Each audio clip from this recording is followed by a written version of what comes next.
Welcome, everyone. Good morning, good afternoon from wherever you're dialing in. We're happy to have you join us for the latest in the ACVP Town Hall series.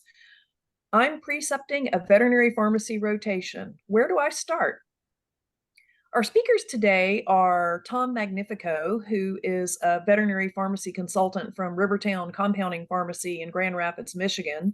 Tom is also the president-elect for the American College of Veterinary Pharmacists. Tom has precepted many pharmacy students in his veterinary setting over the years and has some great ideas to share with us. Tom is accompanied by Dr. Tanner Trantham, who's the pharmacist in charge of Brava Veterinary Pharmacy, which is a PCAB accredited exclusively veterinary pharmacy in Morrisville, North Carolina. Tanner serves ACVP as the member at large and has also precepted many students in veterinary pharmacy rotations in his setting. Both Tom and Tanner have achieved fellow status in ACVP. We also have 4 guest panelists today to help answer questions and provide insight on this subject at the end of our presentation. Joining us today, we have Dr. Christy Holland, who is the Senior Director of Experiential Programs at UNC Eshelman School of Pharmacy here in Chapel Hill, North Carolina. We have Dr. Erica Wasick, who is the Senior Clinical Pharmacist and Director of the Mississippi State College of Veterinary Medicine Animal Health Center Pharmacy. Erica is the current chair of the board of directors for ACVP. We also have Dr. Alex Gokenauer, the pharmacy manager at the University of Illinois College of Veterinary Medicine Teaching Hospital. And we have Alexandria Arnett, a third-year student at Texas Tech University School of Pharmacy, who's pursuing a residency and career in veterinary pharmacy, and she's currently serving as a student board member for ACVP's board of directors. All of these folks have so many accomplishments. It would take me probably 30 minutes to read them all, even if I read them fast. So in the interest of time, I'm not going to read the bios, but all of their bio information was included on the registration tab when you registered for this town hall, and it should still be there for you. So Tom and Tanner and our panelists have a lot to share today, so let's get started. The stage is all yours, Tom and Tanner. Thank you, Gigi. I'm Tom Magnifico, and Gigi gave you the background there, so we'll go ahead and get started in the interest of time.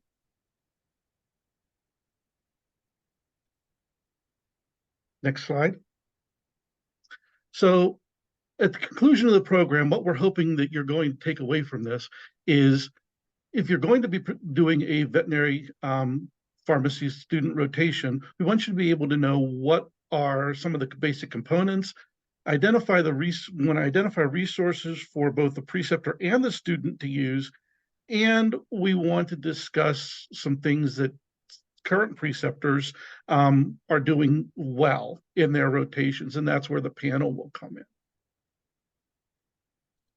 A little bit of background, we are finding there's a large interest among students in veterinary pharmacy, and they are looking for rotations. Unfortunately, there is not only a lack of veterinary pharmacy rotations available to them, there is a lack of veterinary curriculum in the schools of pharmacy. So many times a veterinary pharmacy rotation is the only touch that a student will have with this particular part of our practice. So what we're trying to do is put together a preceptor's guide to help with basic concepts so that everybody knows what are some of the things that should be included in a veterinary pharmacy rotation.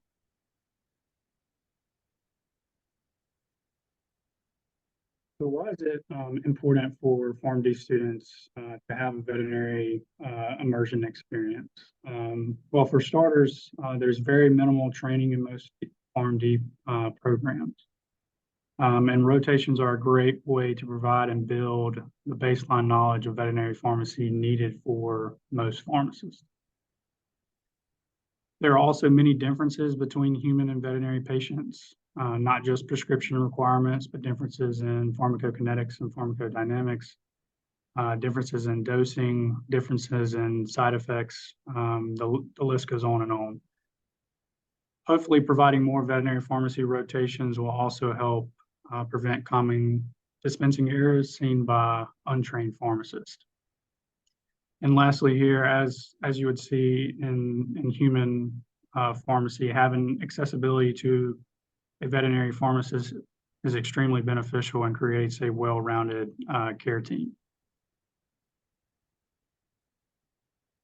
So to show kind of that lack of knowledge, there was a survey done in 2017 that had about 600 North Carolina pharmacists to participate in essentially a baseline veterinary pharmacotherapy knowledge quiz. And as you can see here, the participant score, average overall score was very low, just barely over 29%. So the knowledge gap and the lack of basic, veterinary pharmacy knowledge is definitely apparent. All right, so what are some of the key topic areas that would need to be covered in a veterinary pharmacy rotation? First off, we need to take into consideration the anatomy and physiology of non-human species.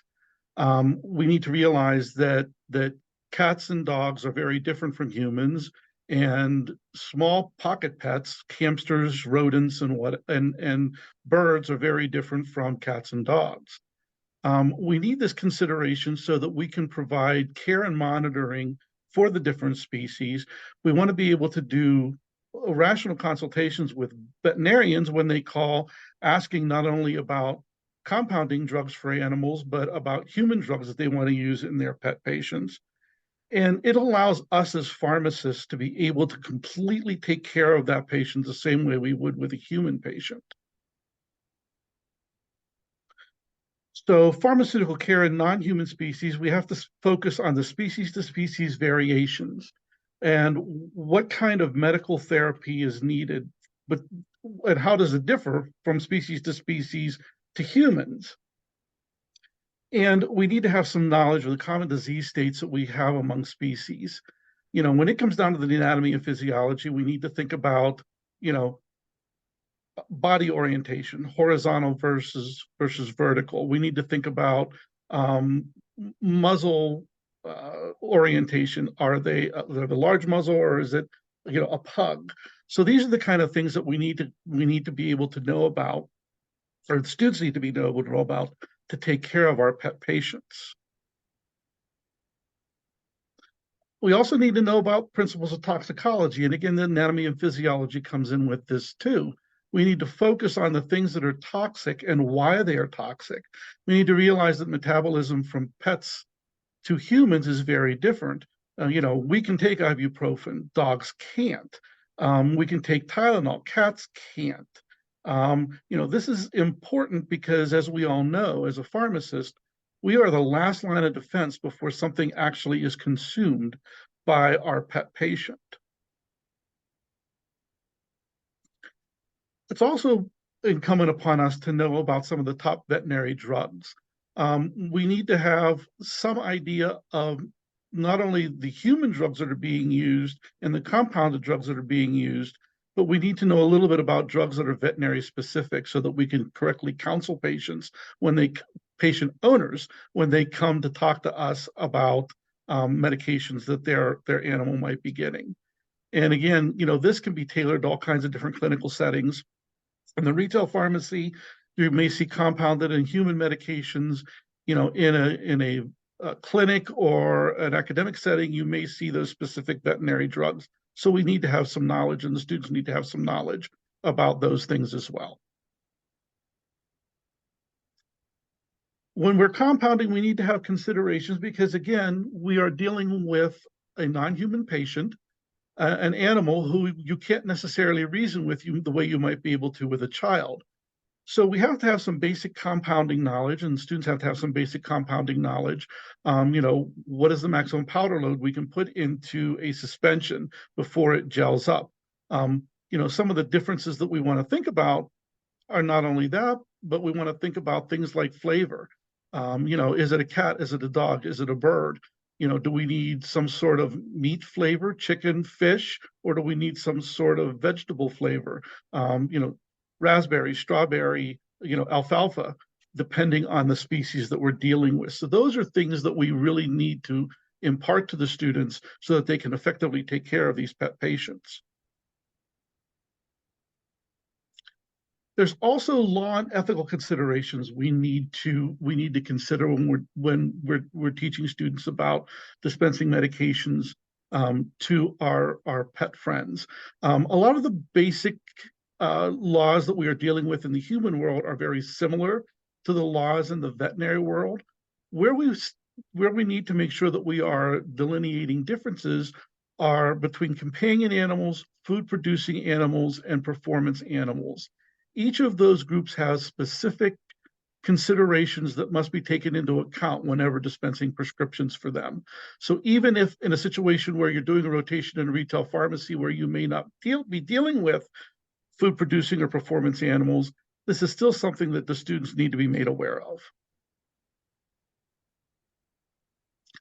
As far as resources, the pharmacotherapeutics of veterinary dispensing by Dr. Katrina Mealy is kind of the go-to pharmacy reference. It's relatively new reference, and it's actually excellent when it comes to dispensing to our veterinary patients. For the more exotic animals, not only birds and ferrets and rabbits, but your zoo animals, the exotic animal formulary is a great resource. And then the Handbook of Veterinary Pharmacology is a great resource. And I like this one because a lot of the schools that vet techs are going to are actually using this as their main textbook. And the sort of the gold standard is Plums, and Plums is available as a hard copy text. It's also available online as well as an app for your phone. And having a Plums available is extremely important because this is kind of the vet's go-to as well. So it's something that they would be utilizing, and knowing that you're utilizing it would really raise confidence in them. And it's a great resource for students all the way around.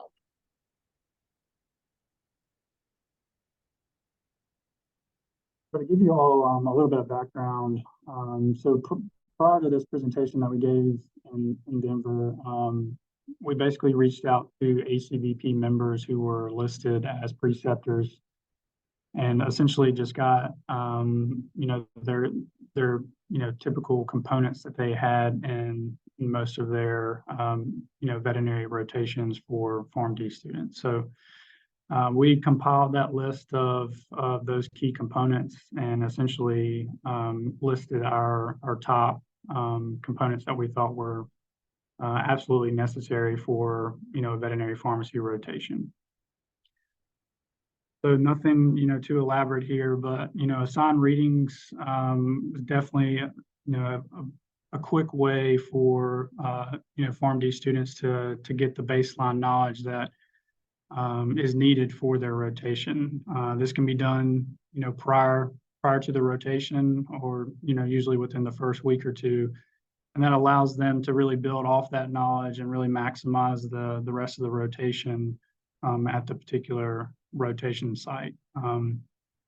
Here's just an example. The Veterinary Power Pack CE has 10 modules that most of them touch on all the topics that Tom just mentioned, and is a great kind of baseline knowledge of information for PharmD students. As you'd see with typical human pharmacy rotation, journal clubs are just as important in veterinary pharmacy as they are in human. So again, you always want to have your student provide a journal club during that rotation. Obviously the benefits, improving their, evidence-based clinical knowledge, also allows them to critically evaluate, a veterinary research article that, for the most part, is completely different than what you would typically see on the human side. Always, helps facilitate further discussion of a particular topic for that student as well. And the beauty with journal clubs is that they can really be tailored to any pharmacy setting. The student can give that to their preceptor. They can give it to the whole pharmacy staff. They can give it to veterinarians or the staff there as well. So it can really be tailored to that particular site. And there's also organizations like ACVP and SVHP that put on routine, regular journal clubs as well that students can participate in. So usually, towards the end of the month, most preceptors have a topic presentation that their students will, provide. Usually after giving the journal club, they kind of learn, the basics for going through a journal club and evaluating, primary literature. So, a topic presentation allows them to maybe evaluate, multiple articles, and really allows them to, dive deeper into a particular topic that they're interested in learning about. At our location, we usually leave that up to the student, whatever topic they would like to discuss. But again, a great way for them to really dive deeper into a topic that they're interested in. Another big component, rounding and clinical consults. These are, a great way to provide, real world questions for students. So, we usually will pass on when we have a student, if we have a non-urgent clinical question, we'll, kind of pass that on to the student and let them formulate their response. And it's a great way for them to build confidence, and also allows, the students to kind of learn their method of how they would like to present and educate other team members about a particular topic. Obviously, these are more toward, or usually more common in the hospital setting, but can definitely be part of a community setting as well, depending on the relationship that the preceptor has with local veterinarians as well. And yeah, you can't have a veterinary pharmacy rotation without compounding, or at least talking or discussing compounding. It's a very important part of veterinary pharmacy. And again, there's, pretty minimal training in most, PharmD programs, usually just one course that's required, usually towards the beginning of their, their pharmacy or PharmD curriculum. So it's, a great overview for them to kind of, discuss the USP chapters, and also for them to see the differences in veterinary compounding versus human compounding. And then lastly here, we just have several miscellaneous assignments that were mentioned several times by some of the preceptors that we reached out to. Drug of the day is definitely a very great way for students to, as Tom mentioned earlier, dig into, veterinary specific drugs that they're not, used to seeing or hearing about in pharmacy school. So essentially, again, this can be tailored to that particular pharmacy setting, but, the preceptor assigns them a drug for them to research each day, and, they learn everything there is to know about that particular drug and present it back to the preceptor. So really good to build their drug knowledge there.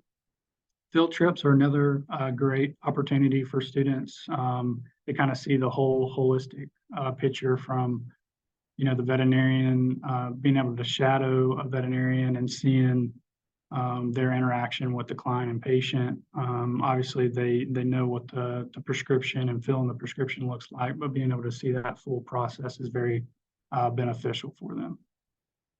And then patient handouts, as you can see on this slide, depending on the time of year, or if a preceptor is getting a lot of questions about a particular drug, having those in their back pocket to provide, clients or veterinarians is great for, their business, and also for, the pharmacy students to research and provide to them.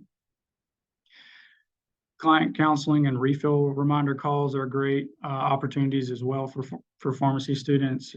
Again, kind of similar to the rounds and consult questions, it allows them to build confidence with interacting with the public, and can really allow them to work on their customer service skills. And then I think this is important for every pharmacy rotation, but allowing to have, student feedback and student suggestions, at midpoint and, toward the end of the rotation. That way, all all of your rotations are evolving, and it's ready. Each student has a better rotation than the previous one. So definitely a big component there. But I think that is all we have. We just wanted to briefly go through that presentation, and now I think we'll open it up to the panel discussion for any questions. Hey, great. Thank you so much, Tom and Tanner. Really appreciate you mapping out the possibilities and necessities of a veterinary pharmacy rotation for pharmacy students. I really wish there'd been something like that when I was in pharmacy school, and there wasn't, obviously. And I'd really like to see opportunities like this available for every single interested pharmacy student in every single school. And that's what we're working on in the House of Delegates. ACVP delegates have been working hard to get APHA to encourage such training opportunities in School of Pharmacy curricula. But we'll move now to the question and answer session. We've received a few questions ahead of time, so we'll start with those.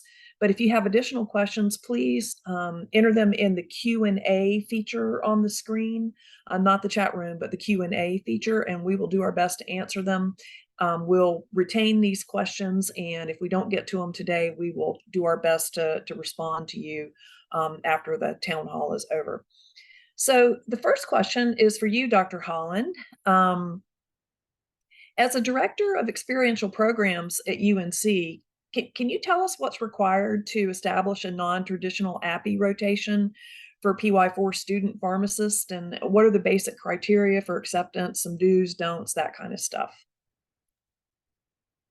Sure, I'd be glad to start there. I think that it starts with making sure that you have motivated preceptors like those who are on the call today, and folks that are close by that are willing to work with your students. And then similarly, having students that are interested. So whether they see those preceptors maybe coming on campus as part of presentations or some lectures. Perhaps your school has a veterinary elective that would be a great opportunity, or even a compounding class or elective that would be another good opportunity to recruit students that way. So I think that it kind of starts there even before moving forward. And then connecting with the school that you think is closest to you or that you have interest in working with, in order to understand a little bit more about the structure for their fourth year student rotations. So for example, our students have the opportunity to complete 2 electives in their fourth year, and then also 3 clinical rotations that they can preference. And specifically for our veterinary rotation, we do try to keep that in the elective category. And so just kind of understanding what are those requirements, I would say reaching out and kind of just trying to understand what are the goals that need to be met. We try to leave a lot of openness and latitude for those elective rotations to allow students to pursue what they would be most interested in. And so really we found that sites like Veterinary and others are able to kind of make those fit with all of the different unique opportunities that they have available. From an accreditation requirement, I will say even outside of what our school requires, the expectations are pretty straightforward for preceptors. I would say that probably applies across the board, across the nation, as far as preceptors and folks that onboard with the school are willing to train. When you have a student come to your site, making sure that the student has ample space to work and gets feedback and grading and those types of things. Those are kind of the big overall structures that would be needed. And probably those who are on this call have kind of thought through that and are at a point of being ready to move forward even with that information. That's great. Thank you so much. And I know from my past experience working with UNC, we started taking students from you in 1989. UNC has always been very open-minded and very flexible about accommodating students that had an interest in veterinary pharmacy. So thank you for that. So the next question is for you, Dr. Gockenauer. You've seen this process from every possible angle. You were a student who really wanted to find a veterinary pharmacy APPE experience, or more than one. You worked really hard to set them up. You trained as a resident at a college of veterinary medicine, who then you trained APPE students at Purdue when you were doing your residency. And now you're the pharmacist in charge at the University of Illinois, and you're still training APPE students and welcoming them into your site. So can you tell us a little bit about how, as a student, you set up all of your rotations? What was your thought process when you were a student pharmacist? Of course. So I was lucky enough to have an ACVP student group at my university. So we had veterinary pharmacists that would come and speak with us. And that really opened up the chance to discuss future APPEs with them and set up affiliations and shadowing experiences. I also attended veterinary focus meetings like ACVP, ACA, and SVHP, and I was able to meet current pharmacists and create a really nice network of other places that I could shadow or rotate through. In fact, I still use that network now. So one of the ACA meetings I attended, I met Vinny Dam, who is the founder of MixLab, and I was recently in touch with him for a student who was in his area. But I always tell students, market yourself and your skills. Don't be afraid to talk to current pharmacists, because if they're at a meeting or at one of these town halls, they're likely very interested in helping you start your career path. And then just being willing to talk to someone, because usually they have something available or are willing to work with you. Great, great. All valuable advice for pharmacy students wishing to do these sorts of APPEs. Dr. Wasik, you also have seen this process from every possible angle, from a student, from a resident trained at a college of veterinary medicine. Now you're training APPE students as well, and I believe still teaching an elective at the University of Mississippi School of Pharmacy. In addition to what Dr. Goknauer said, do you have any additional advice for student pharmacists wanting to set up an APPE? And then maybe you can tell our attendees a little bit about what an APPE rotation might look like at Mississippi State University in your pharmacy. Sure, I can tell you from my experience. So my school unfortunately didn't have a student chapter like Alex did when she was a student pharmacist. And so for someone who may be a student who doesn't have that networking capability like Alex had, you just cannot be afraid to kind of reach out to see what's around you. So I was at UNC, and the closest vet school was at NC State. So, trying to reach out to a pharmacist at that particular vet school, see what they have, what opportunities that they have for either rotation or internships. One thing I could tell students is don't be afraid. The worst that someone can do is tell you no. And so if they tell you no, that's okay. And then find someone else until someone says yes. And that's the biggest advice I have for students is, kind of figure out what's your local region, and then you can expand from there. For me personally, I was also looking at vet schools with rotations that looked into residencies as an option as well, and kind of put that as my focus. So, there's a lot of residencies at multiple vet schools opportunities at this time. So you can always reach out to those residency directors and see if they have an APPE rotation with them and what month works best for that student. And that would probably be your starting point. And then kind of depending on what your career is and what you want to get from veterinary, whether it's compounding, community, you can always reach out to your local area. Because I know in Raleigh, there's Tanner's with his rotation in their pharmacy. So it kind of depends on what your focus is. Do you want a vet school or a vet hospital background? Is that your career goal? Or are you looking more into compounding, community, and kind of go from there? Because like Todd Magnifico had an awesome APPE rotation. It was also virtual, especially in COVID. And so that was a great option for students at that point who couldn't attend physical rotations. And so he provided wonderful opportunities for them. And there are still places that offer veterinary virtual rotations for students who may not physically be able to go to different states for those rotations. Moving into a general rotation pharmacy day, I can tell you, so I work at Mississippi State College of Veterinary Medicine, so it is a teaching hospital.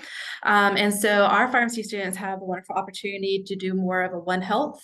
Our vet school is set up a little bit different than others, where We have 2 years of didactic learning for our vet students and then 2 years of clinical rotations. So our vet students have a lot longer of a rotation period than other vet schools. And so what that provides is an opportunity in the morning for longer round times than potentially like NC State or Illinois. So our vet students have a topic rounds for the first hour of their day and then patient rounds for the second hour from 8 to 10.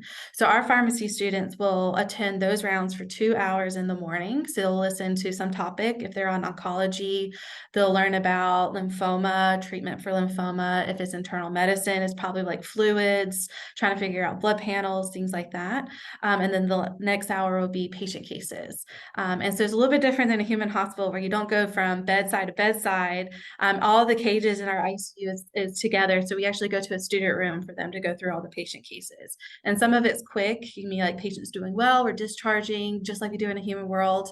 Or they'll dive into a patient case a little bit more in depth and say, okay, this patient's on this medication, how's they doing, dose adjustments, things like that. So the students really get that opportunity to learn from their colleagues, their vet students, attendings, and residents during those rounds.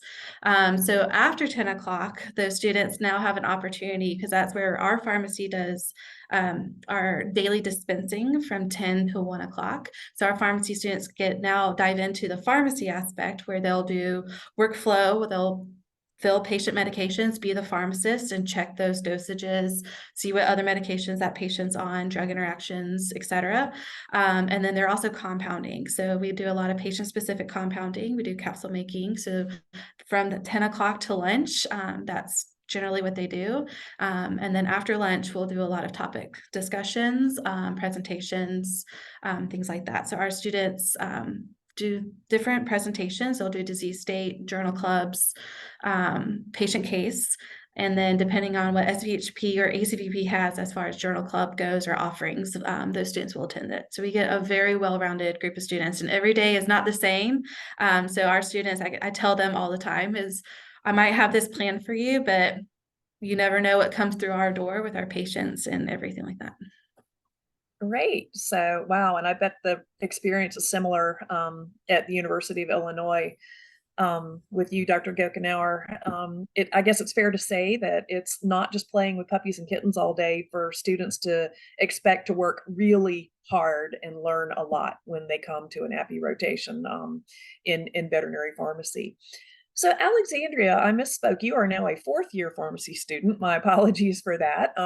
You are you on rotation I'm a now? 3rd year. You're 3rd. Okay. I have. I am 3rd. You're right. Okay. And so, have you had any IPPEs yet in veterinary pharmacy? And could you just tell us in general? I know as long as I've known you since you were a 1st-year student, you have been working really hard to set up APPEs, and you've visited schools. You are really already on many short lists for residency interviews. So, can you tell us a little bit about your experience and maybe some of the frustrations you've had, some of the eye-opening clues that you might want to share with your fellow students?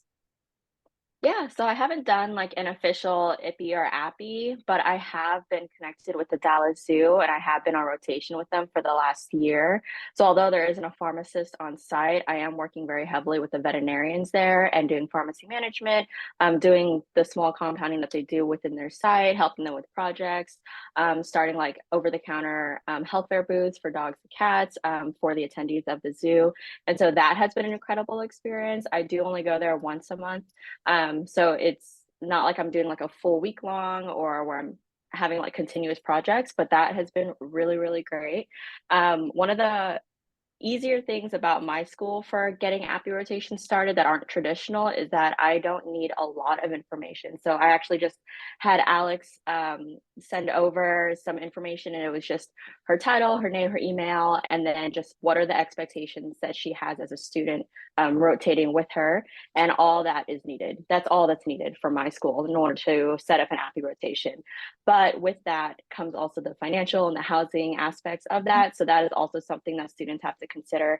Like Texas Tech has a vet school, but they don't have a pharmacist or a pharmacy a pharmacy within their school. So I couldn't do an APPE rotation over there with them. So all of my experiences are going to have to be 6 weeks out of state or at A&M and things like that. So students should also consider that when they're thinking about it. In terms of like my other APPE rotation, there are so many options. There's going to Florida with Dr. I, there's precepting with any of you guys, Brian in Colorado. There's PCCA is also another one. We had a student who did that at PCCA, and that's also another option, or NCPA. But it's been good. I think the most challenging thing is just reaching out to people. I've had a lot of no's, and I've had a lot of ghosting, as you will. And that's all, just like Dr. Isaac said, is that's the worst thing that they can do. They're not saying anything. You just have to keep going out there and keep looking. Veterinary pharmacy is such a small world. And I will have to say that LinkedIn has been one of my strongest suits. Finding Dr. Forsyth at the University of Illinois a year ago was solely through LinkedIn. And now I'm going to be able to have a great APPE rotation with Alex next year. Great.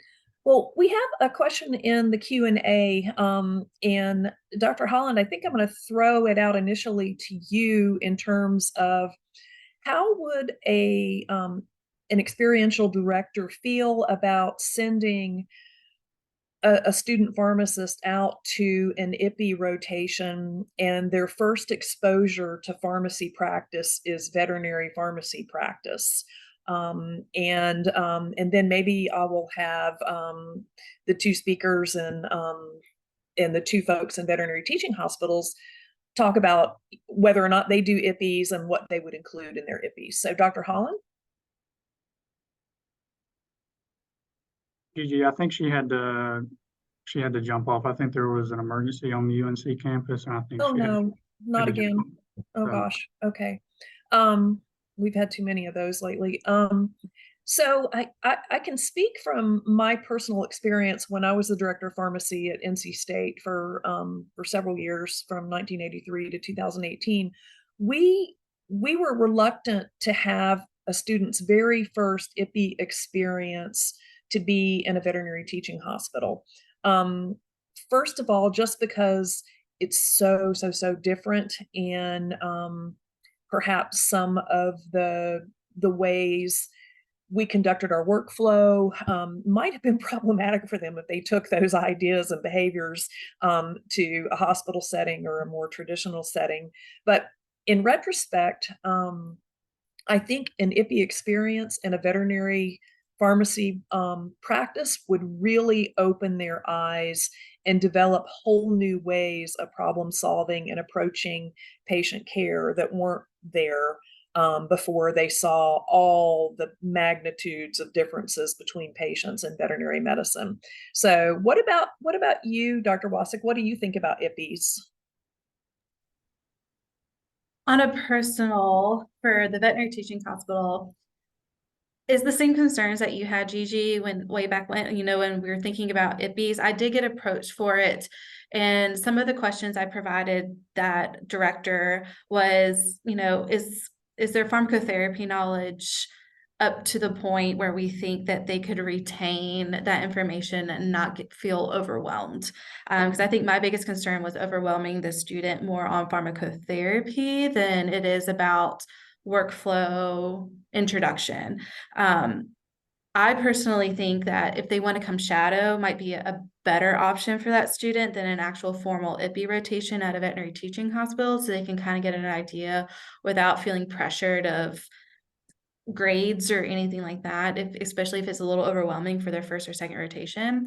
But I do think a great opportunity would be for community veterinary pharmacy, especially like maybe in a compounding pharmacy or a pharmacy that does like 50-50 human and veterinary for dispensing and retail setting, might be a better introduction for the veterinary and still have that nice human background for them without them feeling too overwhelmed. Great. And you, Dr. Kokenauer, do you have anything to add to that? Yeah, we actually have our first IPPE student coming in October, and we're very excited about it. So the way that we set it up is they join us 3 weeks after our APPE student starts.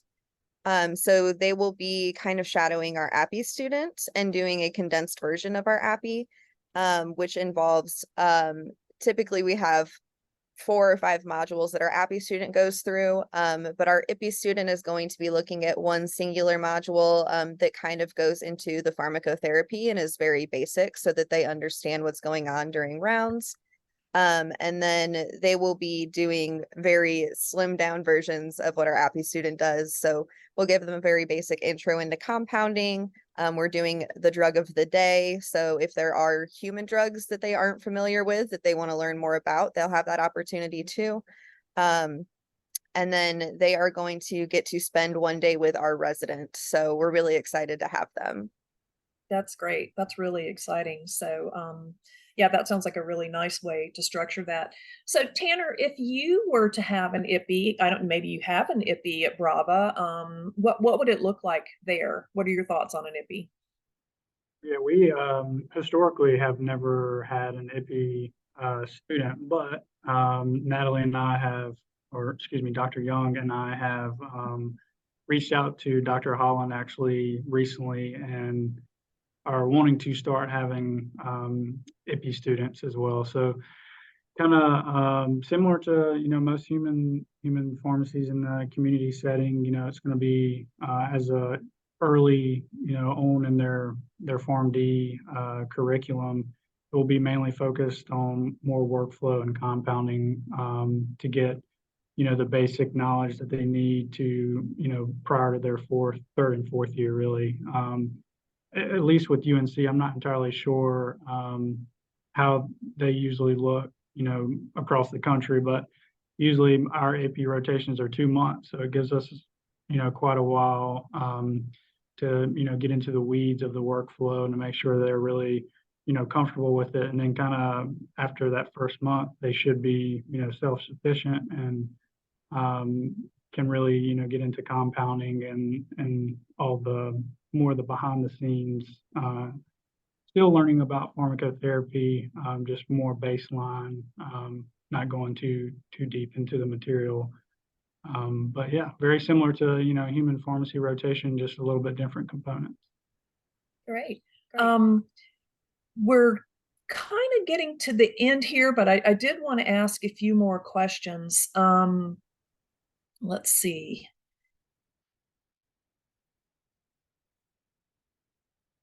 I will ask Dr. Gokenauer and Dr. Wasik, what characteristics, and then I'll go to Tom Magnifico and Dr. Trantham. What characteristics do you look for in an APPE student that is going to make them most successful on your rotation?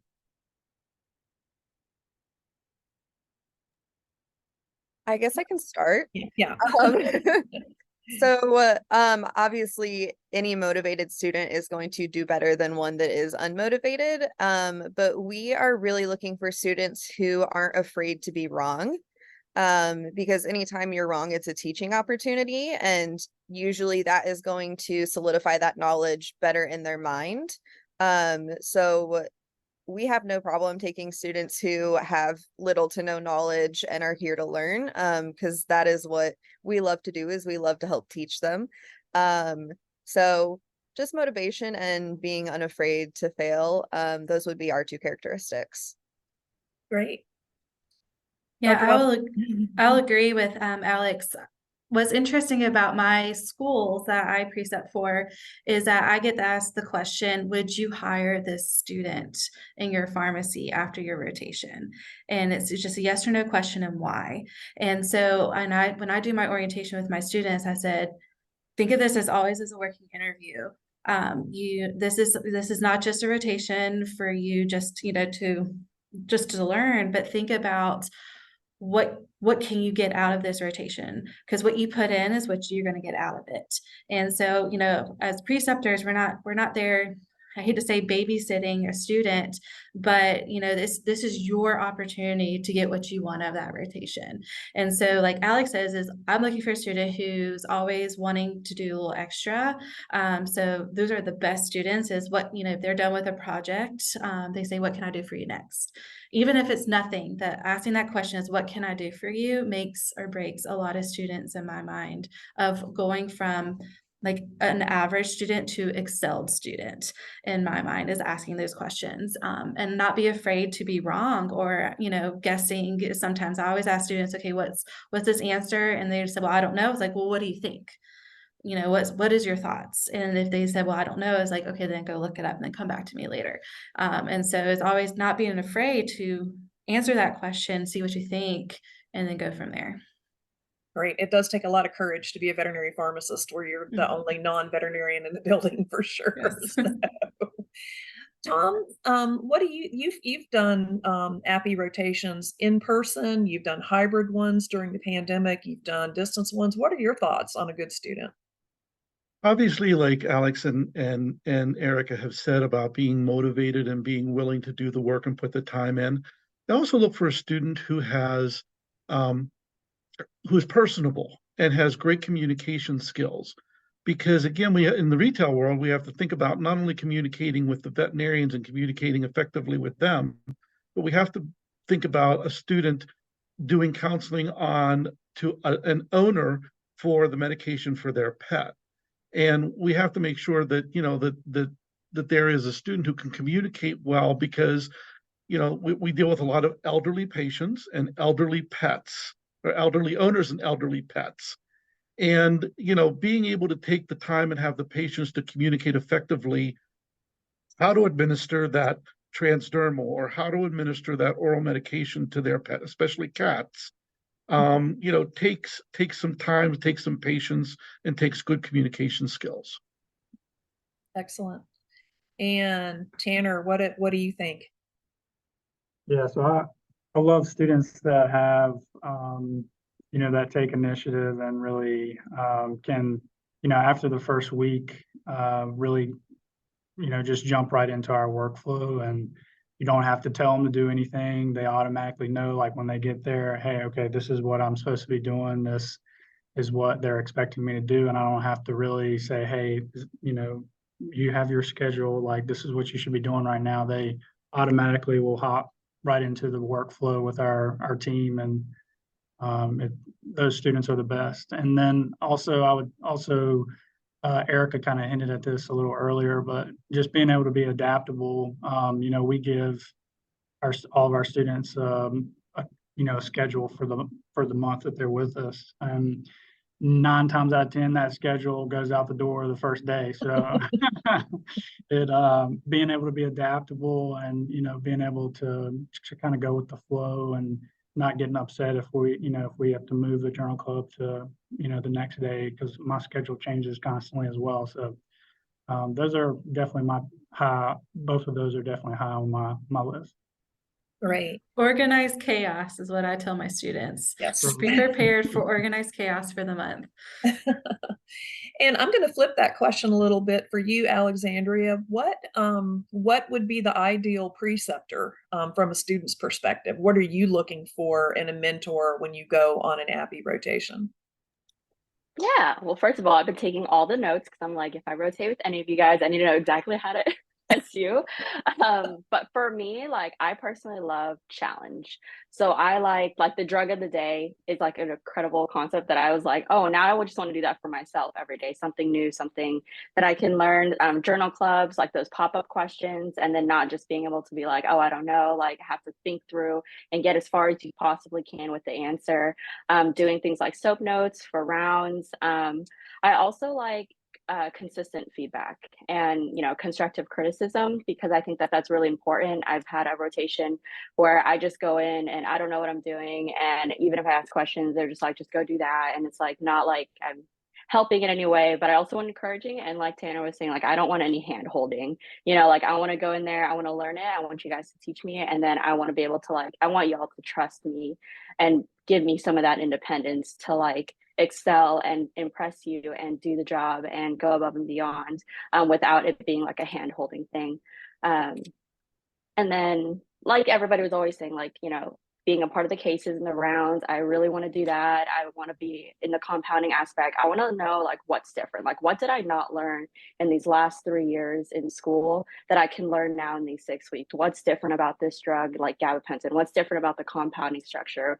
You know, using regular capsules versus bacon flavored capsules, like things that are just so different. And then I like structure as well. So I don't like, you know, the 6 weeks to just be like, no structure. I like kind of going and be like, there's a goal for that week. Like this week we'll talk about, you know, self-care products in animals. And then maybe this week we'll learn about this topic and this week, because then that way it helps me kind of look into things ahead of the time, develop my own questions for you guys so that I have things to be prepared for as well. And then just having clear expectations, because one of the things that I don't like is getting to the very end of the rotation and they are upset with me about something that I didn't know that I needed to do from the start, because we didn't sit down and we kind of talked about what's your expectation for me, what's my expectation for you, what do I hope to gain, what do you hope to gain. I want to be in a rotation where there's a lot of opportunity for growth, you know, through those projects, through not just changing the system, but like, you know, adding to it so that the next student can come in and be like, oh, I like this concept that you guys added and things like that. So that's kind of what I hope to look for in my APPE rotation this next year. That's great. I think every one of us take that to heart as mentors and preceptors. Okay, well, we are almost at the end of our time here. There's no more questions in the Q&A. Before we go, is there anything else that any of you would like for attendees to know, either about hosting or setting up or participating in an APPE or an IPPE in veterinary pharmacy? I think that for a preceptor, especially in the retail market, I think that taking the time to work with your local veterinarians and to be able to set up field trips to the local veterinarians for your students is an important part of any APPE rotation. I'm sure that most of us can identify somebody who does exotics, somebody who does companion animals. If you're close to a zoo, there's a zoo vet. I think those are all great areas for a retail pharmacist to try to set up field trips for the student. And it also gives, as a retail, especially a retail compounding pharmacist, the ability to really get into those practices and let the veterinarian know what your capabilities are too as an organization. Great advice. Yeah. So much to learn from having boots on the ground in a veterinary clinic and see what's actually happening. Anything else? I would recommend, if you are a first-time preceptor or you're getting more than one student in or something has changed, just making sure that everything's a learning experience. So if you're busy and chaotic and you need help filling medications, totally fine to have the student help you, but ask them questions about the drug, explain the drugs, how are we using it, when would we use it differently? If it's the second or third time they've seen it, ask them to explain it back to you. Making sure that they're not just a body in your pharmacy, but they're actually learning and experiencing and gaining from being there as an APPE or IPPE student. Great advice. Keep it fun and interesting. Yeah. And busy. Great. Well, we will try to make the contact information for all of our speakers and panelists available for any of you in the audience who are interested in reaching out.